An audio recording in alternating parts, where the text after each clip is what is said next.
Handog ng Radyo Pilipinas World Service ang programang Global na Tayo. Pag-uusapan, hihimayin, aalamin ang mga isyung pinag-uusapan ng bayan at dadalhin sa pandaigdigang plataforma. Global na Tayo, talakayang hindi lang pambansa, bagkus pang global community pa. Global na Tayo, dito sa Radyo Pilipinas World Service, ang online digital station ng Pilipino saan man sa mundo. Tara na, Global na Tayo!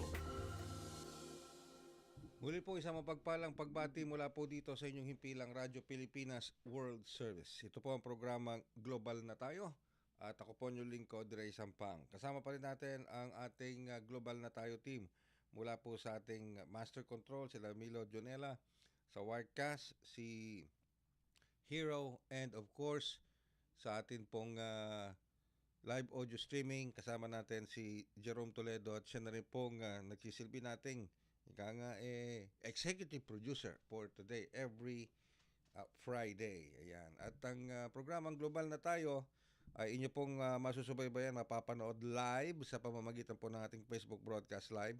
Gayon na rin po sa pamamagitan ng ating YouTube channel.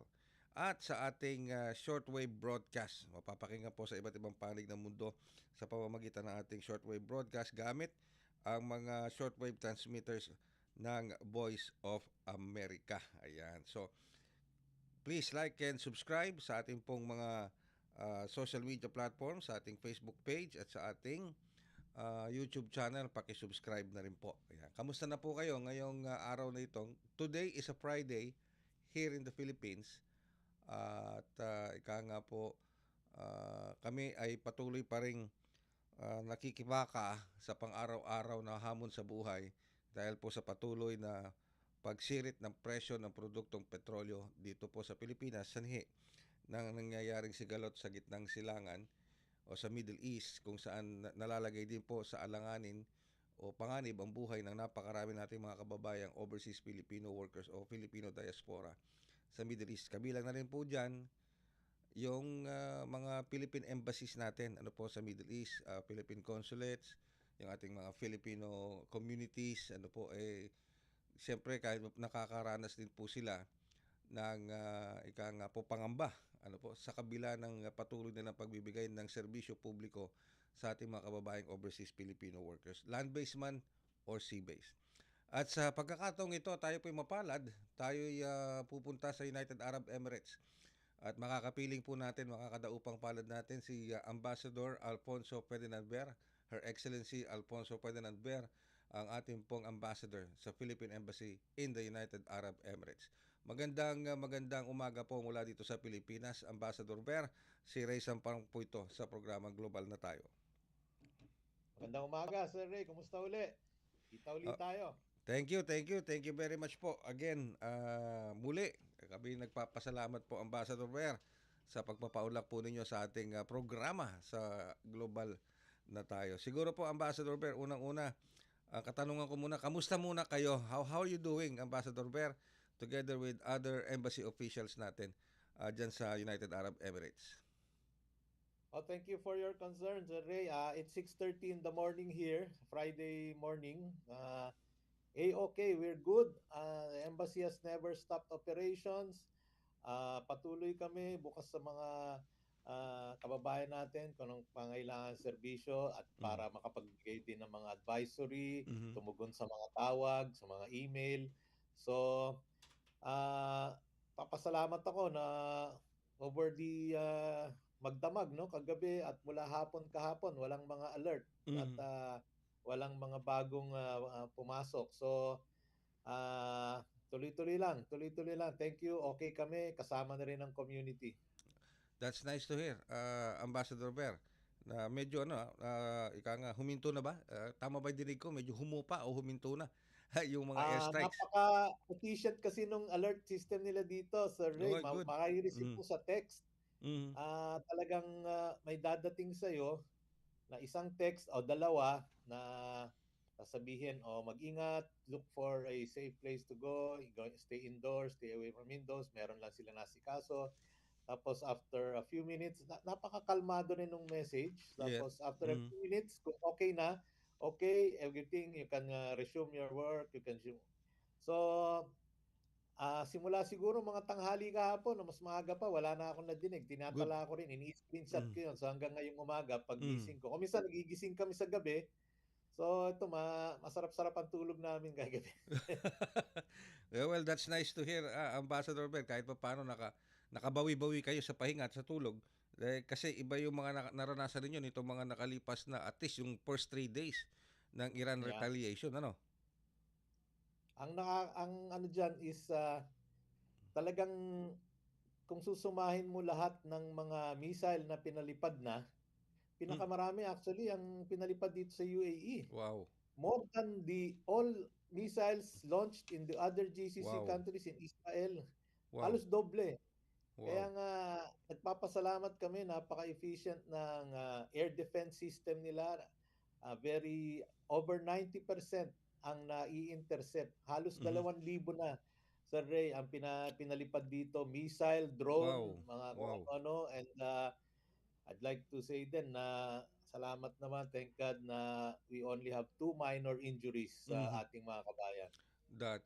Okay, that's only injuries, 2 minor injuries at wala pa tayong confirmed death regarding po dito sa Meron airstrikes. tayong, I think na-report na rin diyan yung isang missing na seaman na Yeah. dun nga sa Strait of Hormuz. I think na-report niyo na rin yata Opo. yun. Opo. With our migrant workers office, kausap naman yung kanyang asawa at pamilya at tuloy-tuloy naman nakikipag-coordinate kami sa kanila. So, in the interest lang of keeping some privacy, Mhm. Yes. but we're on top of that situation. Alright. Now, Ambassador Ver, bagamat ika nga sabi natin malaki na yung nabawas sa airstrikes ng Iran sa United Arab Emirates, pero may mga napaulat po ng mga kumpanyang nagsasara o nagbabawas ng tao o retrenchment dahil sa banta pa rin ng krisis sa ekonomiya sa Middle East. Can we confirm this, Ambassador? Dito, wala pa naman kasi actually, parang business as usual eh. Mhm. So, companies have instituted a work from home for their safety then. Schools are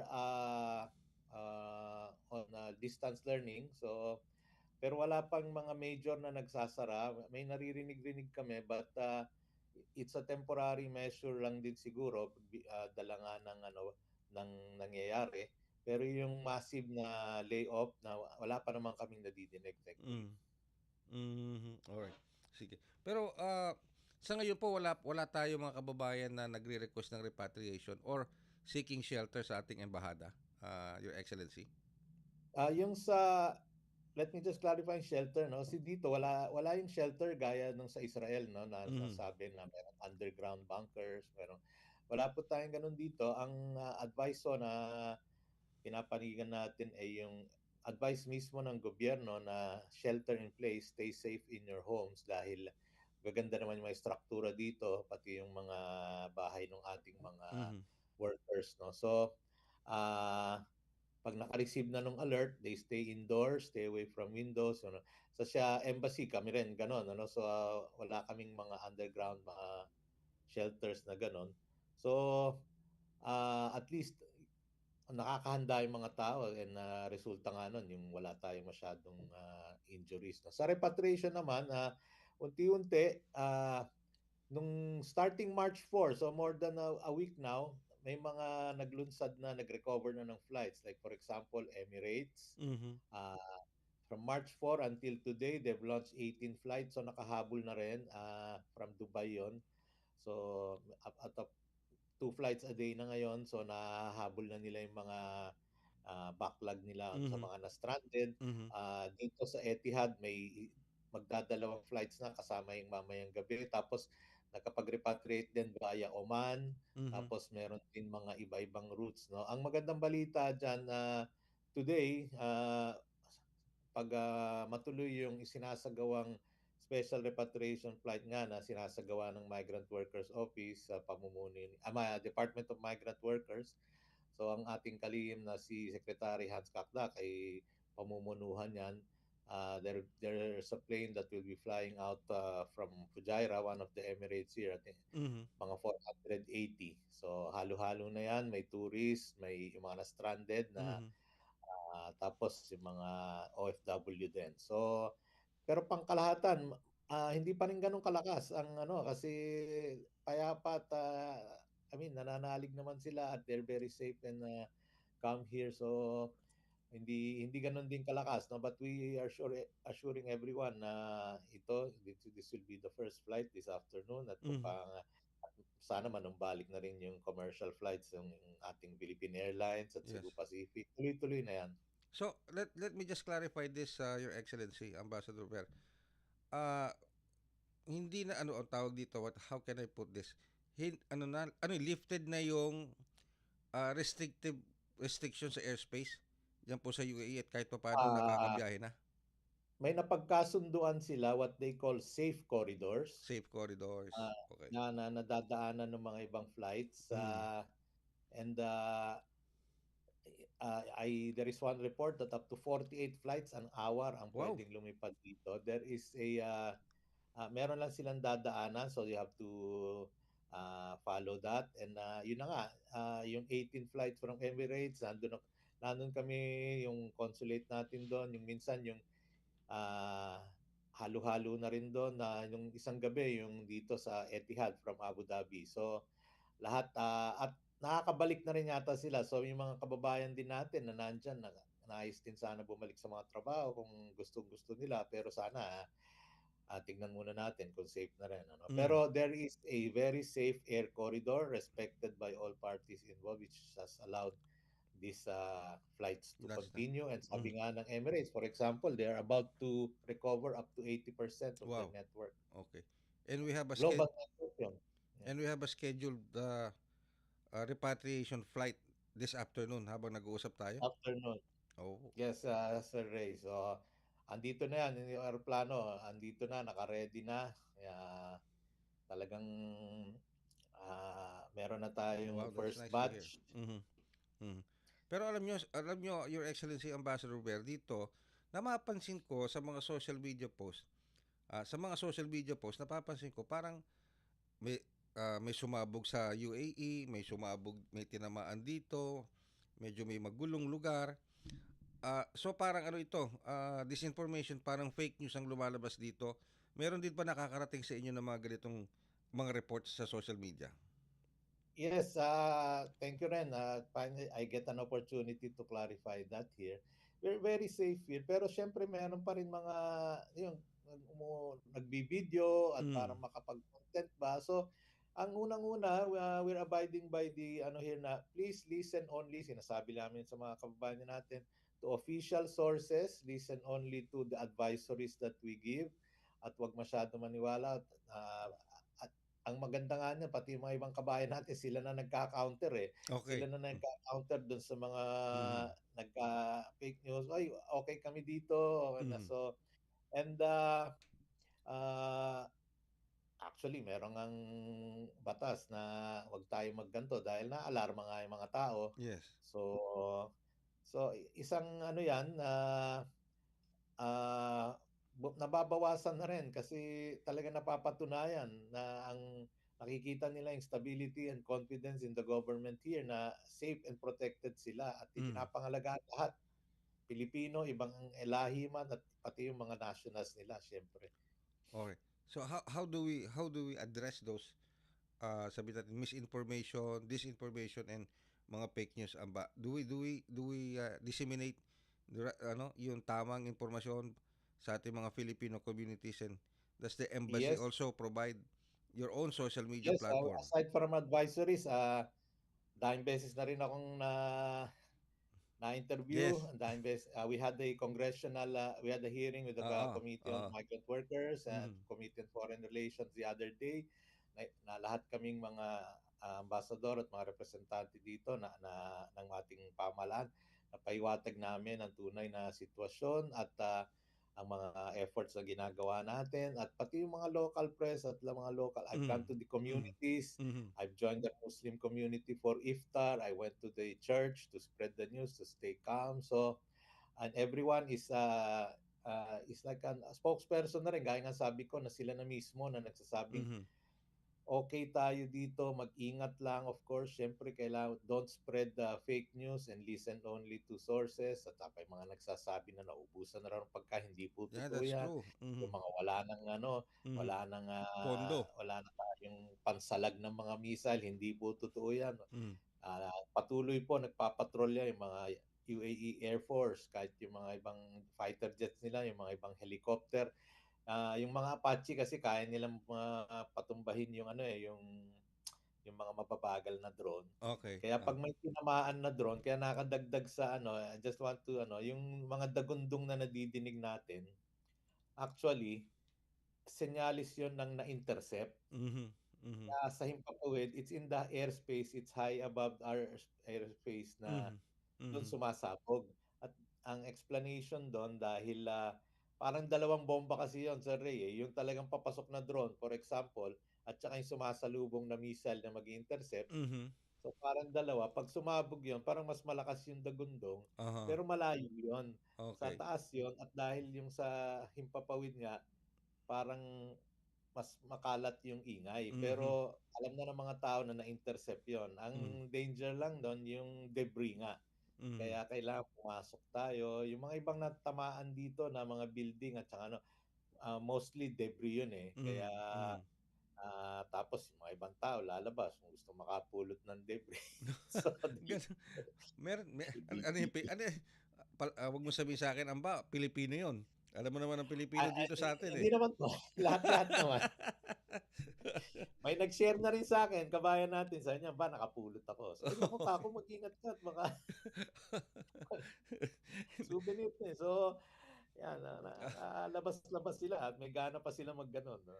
Anyway, okay, pero tama kayo mga kapasador, mag-ingat po sila, no? Talagang Pilipino, nadadala talaga yung ugali maski sa labas ng bansa, ano? Ambassador Ver, ano, yung mga ganyang klase na Lahat ano. naman po, napapagalingan lahat ng mga, diba, there are over 200 nationalities here and they're just, mga iba talagang they really want to share information na talagang okay dito. Yeah, So, yeah, yun na yeah. nga, counter. So, Mhm.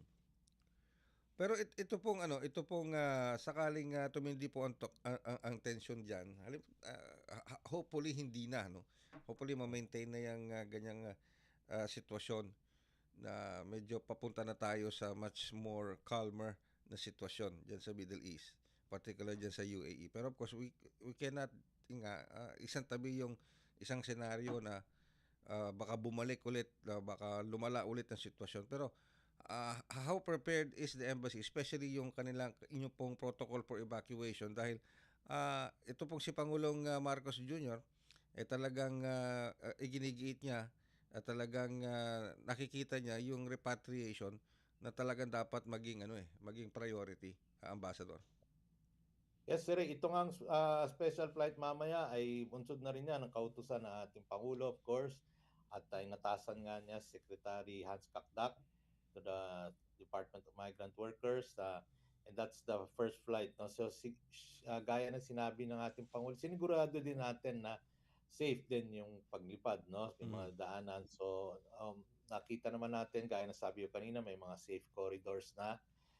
Nauna na yung mga ibang commercial flights at masimulan na rin to at I'm sure this will not be the first at tuloy-tuloy na at we will continue wala tayong alert level dito eh wala yung mga ano Yes. so Mhm. dahil nga peaceful no? So and in fact some of the ibang nagpalista nag-email sa amin na karamihan eh nagtatanong pa lang. Ibig sabihin, hindi panda, o Mhm. kung sakali lang. So we assure them that we have your information, so be ready na kahit kung mag-decide kayo, we will see. So we pina-prioritize din natin, like for example, yung isang flight, yung isang na-injure natin, yung isang nagtatrabaho siya sa bahay ng amo niya na tamaan na malapit sa airport. Mhm. So, natamaan bahay nila, nakaapak siya ng bubog. So, All right. yun, nabasag nga yung salamin. So, she was treated right there and then.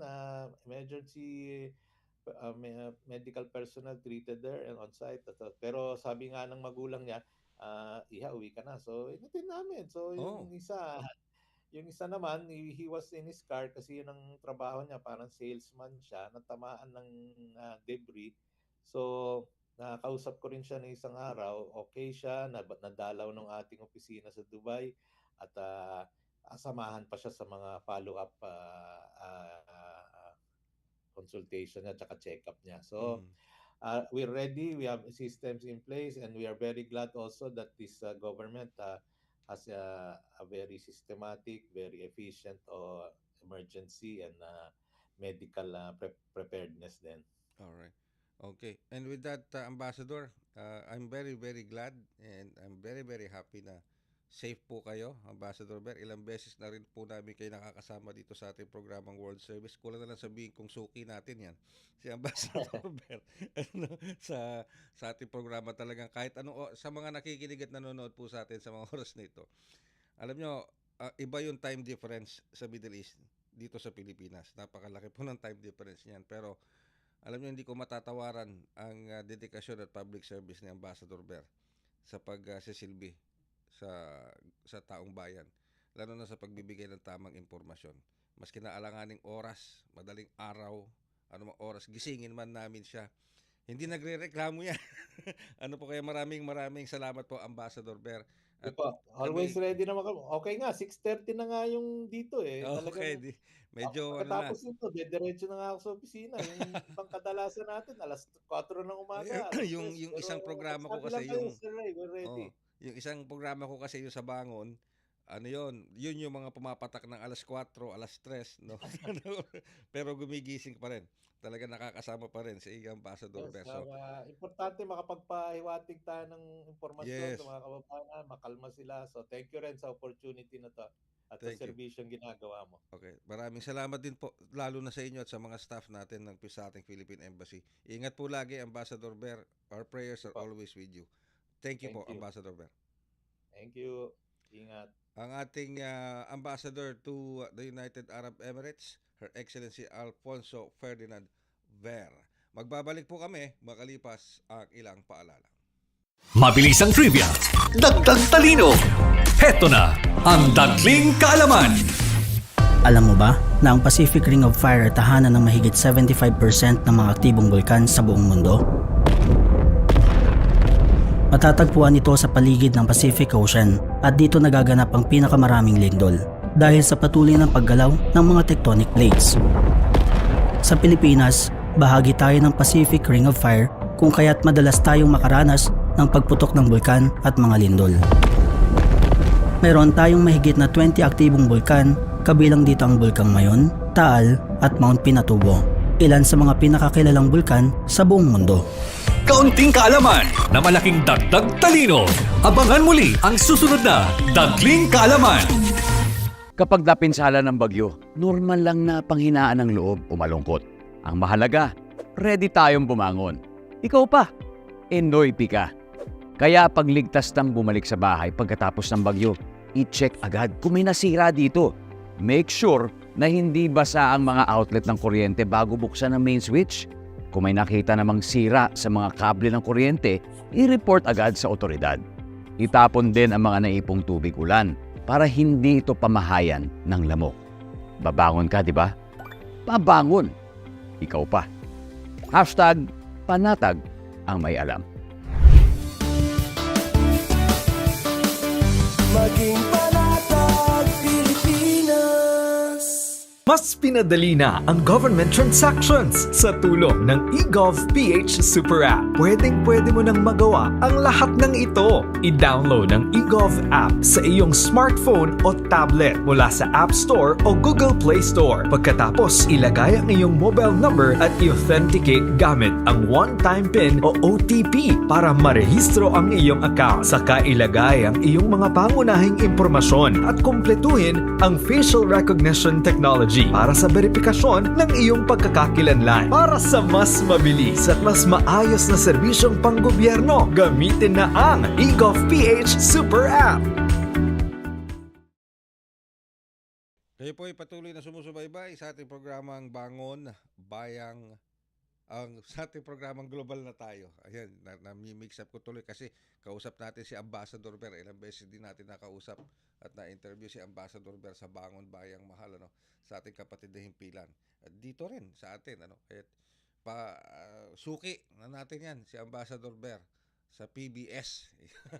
Anyway, now, speaking of that, kanina na pag-uusapan natin na may nabanggit si Ambassador Ber regarding dito sa isa nating kababayang overseas Filipino, overseas Filipino worker, pero sea-based, Filipino seafarer. Meron po kasing hanggang ngayon ay hinahanap pa, kino-confirm pa yung sinapit ng isa nating Filipino seafarer na sakay ng isang tugboat o bahagi ng isang tugboat crew na inatake ng Iran diyan po sa Strait of Hormuz. So hindi pa rin po nakikita. So hindi naman natin masabi na nasawi siya o kung ano nangyari sa kanya kasi nga po hindi pa nakikita, hindi pa nako-confirm kung ano talaga yung nangyari sa kababayan natin ito. We're still awaiting confirmed information regarding that, ano, kasi mahirap pong magbigay ng anumang impormasyon sa mga bagay na wala tayong confirmation. Yun nga iniiwasan natin na makapagbigay tayo ng maling impormasyon, disinformation o tinatawag na fake news tulad nga na sinabi ni Ambassador Ber na nilalabanan din nila. Hindi rin maganda kasi yung mga fake news na lumalabas sa mga social media, lalong-lalo na doon sa mga nangyayari dyan sa gitnang silangan at maging dito sa tinatawag na tension sa pagitan ng Iran, Israel at US at sa mga bansa dyan. Pero syempre, tinitingnan din natin, we're closely monitoring kung ano yung nagyayari sa Strait of Hormuz. Alright. Katulad nito, meron tayong isang website o webpage na napupuntahan, yung Marino PH. Yan, yung Marino PH. Dito po sa Marino PH, marami silang nailalabas ng mga nangyayaring pag-atake sa mga shipping vessels na nagtatangkang tumawid ng Strait of Hormuz. Pero sabi ko nga sa inyo, medyo tayo. Of course, itong Marino PH is I think okay naman yung mga impormasyon nila, pero we still have to check and verify. Alright? Pero ito, meron ding ilang mga lumalabas sa social media na mga balita na ito raw bansang Pakistan, meron silang shipping vessel na nakalusot sa Strait of Hormuz. Ayan. Pero hindi sila inatake ng Iran dahil dinaan po sa diplomasya o sa pakikipag-usap ng bansang Pakistan o bansang India pala, I'm sorry, ang pakikipag-usap sa Iran Revolutionary Guard o sa mga authorities sa Iran. At mga ilang beses din pong pagtawag yun, ilang araw ding pakikipag-communicate. Pero at the end, nakalusot. Ibig sabihin, pinayagang dumaan safely itong isang cargo vessel na ito ng, I think, ng India. Okay? At mukhang masusundan pa. Ngayon, ang last na impormasyon na nakuha ko, bukod sa India, parang susunod na yung ibang bansa katulad ng Bangladesh. Yan, yung bansa naman sa Bangladesh na mayroong shipping vessel din na dadaan dyan, mukhang nakikipag-usap na rin po. Alright? And I hope soon enough, kapag naayos po lahat ito, makadaan na safely lahat ng ating mga shipping vessels dyan, lalong-lalo na yung mga shipping vessels na lulan ang ating mga Filipino seafarers. At syempre, para sa maibalik natin yung normal na takbo ng ekonomiya ng buong mundo para sa kapakanan po ng lahat, hindi lang ng Pilipino, kundi ng lahat ng mamamayan ng mundo. Sapagkat sa ngayon talagang ang hirap, mahirap mag-adjust ng budget. Alam nyo, sa totoo lang, by next week, umuugong na po ang mga balita next week dito. Magtataas na naman ang presyo ng produktong petrolyo by next week, Tuesday. Okay? Hulaan nyo kung gaano kataas ang presyo na itataas sa diesel. Projection pa lang to. Sa diesel, nasa 12 to 15 pesos per liter. Projection. Okay? By next week. Projection pa lang ho yan, hindi pa yan fixed. Ulitin ko, projection yan ng Department of Energy mismo. Ang pagtaas ng presyo by next week, Tuesday, is between 12 to 15 pesos sa diesel. Samantalang sa gasolina is between 10 pesos to 12 pesos per liter para sa gasolina. Ganun po kataas ang mga talon yan. Hindi pa ho tayo tapos sa araw na ito ng Biyernes. So meron pang mga adjustments na maaring mangyari. Alright? Wow, di ba? Sa ngayon po, ang pumapalo ang presyo ng gasolina dito sa Pilipinas ay 91 octane sa isang gasoline station na kilala na isa sa mga big 3 gasoline stations dito. Ang 91 octane nila pumapalo na sa 68. 68 per liter. Ang diesel nila per liter ng diesel na ordinary diesel nasa 77, 75, 77 o mahigit pa. Meron po iba kasi ang pumapalo ang yung isa namang gasolinahan na identified din sa Big 3, mas mabigat 'yon. 90 pesos. Ganun katindi po yung mga presyo. Kasi itong binabanggit ko na may 90 pesos, wala kasi silang oil refinery dito sa Pilipinas. Lahat imported. Okay? So, ganun po pero ang punto dito is everything is going up. Lahat po ng presyo ng produktong petrolyo is going up at mas tataas pa siya kung hindi mapipigilan o hindi makokontrol ang giyera sa gitnang silangan.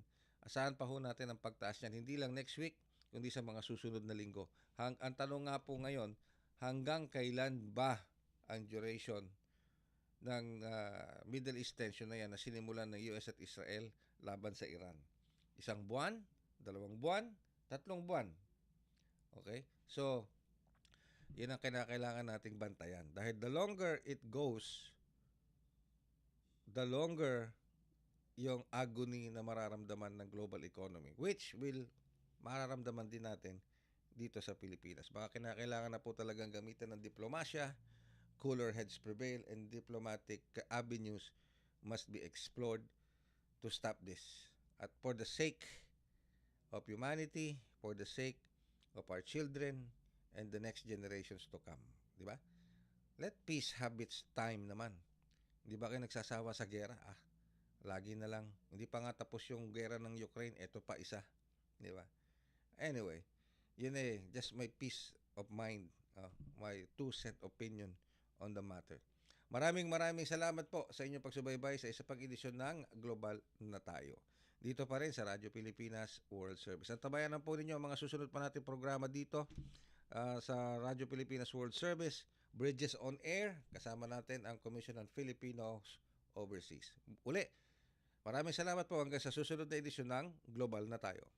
Handog ng Radyo Pilipinas World Service ang programang Global na Tayo. Pag-uusapan, hihimayin, aalamin ang mga isyung pinag-uusapan ng bayan at dadalhin sa pandaigdigang plataforma. Global na Tayo, talakayang hindi lang pambansa, bagkus pang global community pa. Global na Tayo, dito sa Radyo Pilipinas World Service, ang online digital station ng Pilipino saan man sa mundo. Tara na, Global na Tayo.